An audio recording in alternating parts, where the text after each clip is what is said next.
Okay, hi guys. The purpose of this recording is to show you a little bit about how to efficiently load observations into ebird. Um, you should begin by downloading the template for the bulk upload document from ebird. So you can just Google search for ebird bulk upload. You get this page on the support documents about upload spreadsheet data to ebird.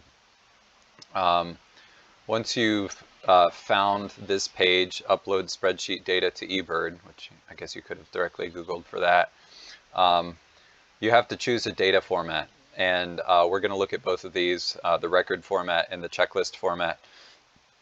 Basically, I think the checklist format is the way to go.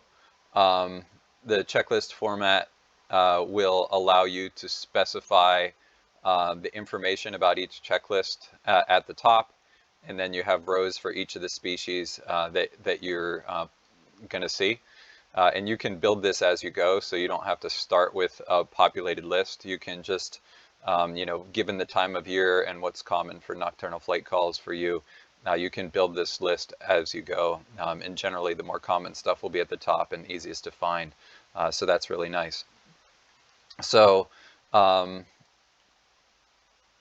here is the example file, which you can download. I say start with the sample because it's easier to see what you need to add. And once you get this file open, you're going to put in the name of the location where you do it. And you won't need to do the lat long if you get the location name exactly the same as it appears in your account. So what that means is, for me, I'm working at a location that I'm uploading at a location called Shamrock X Dublin. And I will just put that in for all of them, and you'll see that this will be easy to replicate for every hour of the day. And then the next thing that you do is put in the date. So in my case, I'm going to do March 18th, 2021. And then since I'm going to do multiple checklists on that date, I can start populating that across. I'm going to make these hourly checklists. Just seems like a reasonable way to balance specificity versus mass upload. And to make it easier to do this, I use the Excel equations to add an hour. So I think one is a day, and so what I'm going to do, oops, I held down shift too long. What I'm going to do is I'm going to do 1/24th higher, and hopefully that will work. Okay, so I went from 9 p.m. to 10 p.m. and I think these formats will hold. So it's not a necessary step, but you can see it wraps around the hours, and so I can go up and get myself set up for tonight's results. I also could have gone here with a +1 to add a day. So I'm getting myself set to do a whole night.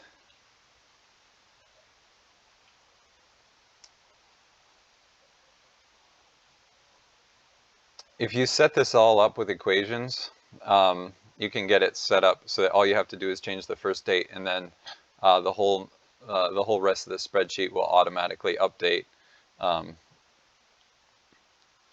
Whoops, I didn't want to do this one. I just wanted to say equals, and then I wanted to say equals. All right, you'll see that when we go to do the next day, all I have to do is change the start time, and all the rest of the hours will instantly repopulate correctly. In my case, Pennsylvania, and there's a protocol number which I am going to have to look up whenever I start the next recording, but these are observations at 60 minutes. ebird wants us to call this a no, a no, a no, and so on. Populate that across. I'm going to go out to 4 a.m.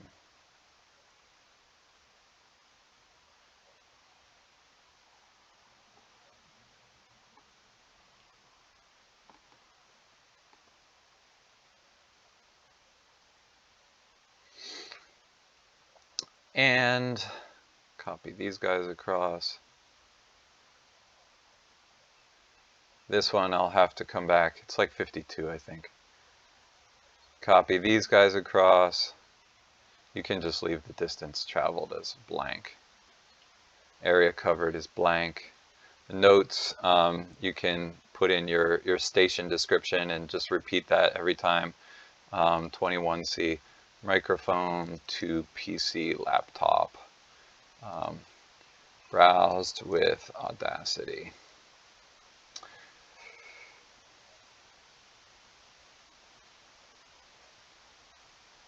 And then we are going to put our species list in here.